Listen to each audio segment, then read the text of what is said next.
Welcome everyone. ఈరోజు మనం తెలుసుకోబోయే రెసిపీ వెజిటేబుల్ బిర్యానీ. ఎంతో టేస్టీగా ఉండే ఈ వెజిటేబుల్ బిర్యానీని ఇప్పుడు ఎలా తయారు చేసుకోవాలో తెలుసుకుందాం.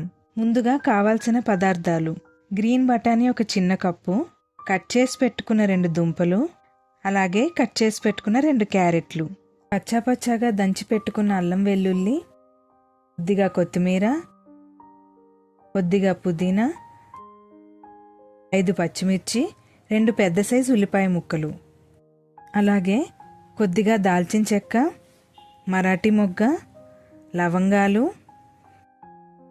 షాజీరా, ఇలాచీ, బిర్యానీ ఆకు. ఇప్పుడు తయారీ విధానాన్ని తెలుసుకుందాం. ముందుగా ఒక గిన్నెలో 2 పెద్ద గ్లాసుల రైస్ వేసుకోండి. రైస్ మునిగేంత వరకు వాటర్ వేసుకొని ఒక అరగంట నాననివ్వాలి. ఈలోపు స్టవ్ వెలిగించి పెద్ద size non stick biryani pot పెట్టుకొని 2 టేబుల్ స్పూన్ల నెయ్యి అలాగే తగినంత ఆయిల్ వేసుకోవాలి.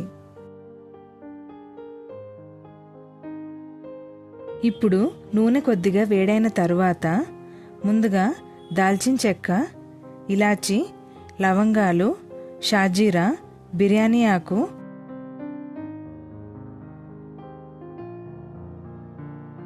అలాగే పచ్చిమిర్చి, కట్ చేసి పెట్టుకున్న ఉల్లిపాయ ముక్కలు వేసుకొని బాగా కలుపుకోవాలి.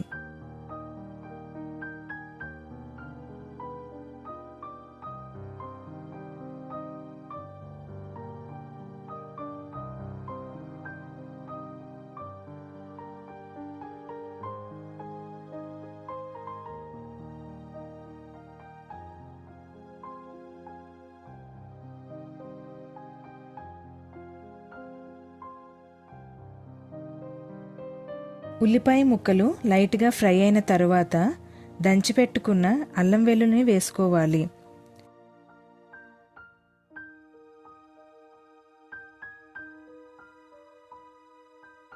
అలాగే క్యారెట్ ముక్కలు, బఠానీలు, ఆలుగడ్డ ముక్కలు వేసుకొని కలిసేలా బాగా కలుపుకోవాలి.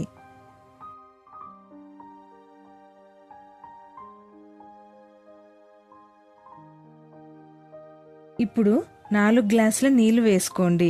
1 గ్లాస్ రైస్కు గాను 2 గ్లాసుల నీళ్లు వేసుకోవాలి.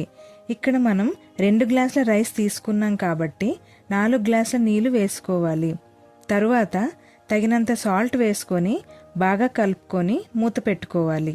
ఒక 5 నుంచి 10 నిమిషాల వరకు నీళ్ళని బాగా మరగనివ్వండి.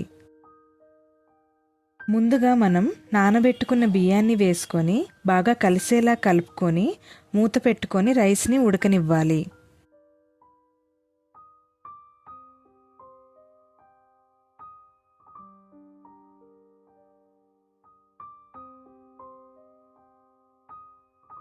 మధ్య మధ్యలో కలుపుకుంటూ రైస్ ఉడికిందో లేదో చెక్ చేసుకుంటూ ఉండాలి.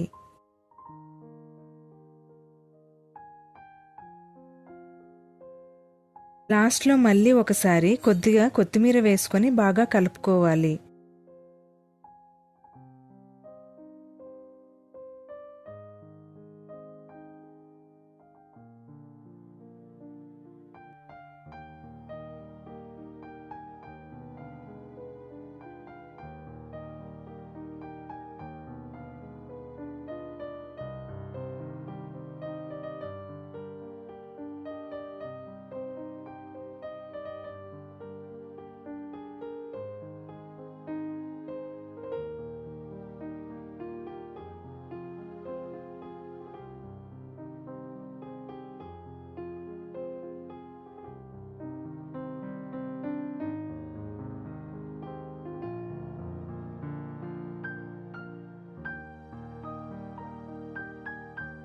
రైస్ ఉడికిందో లేదో చూసుకొని స్టవ్ కట్టేసుకోవడమే.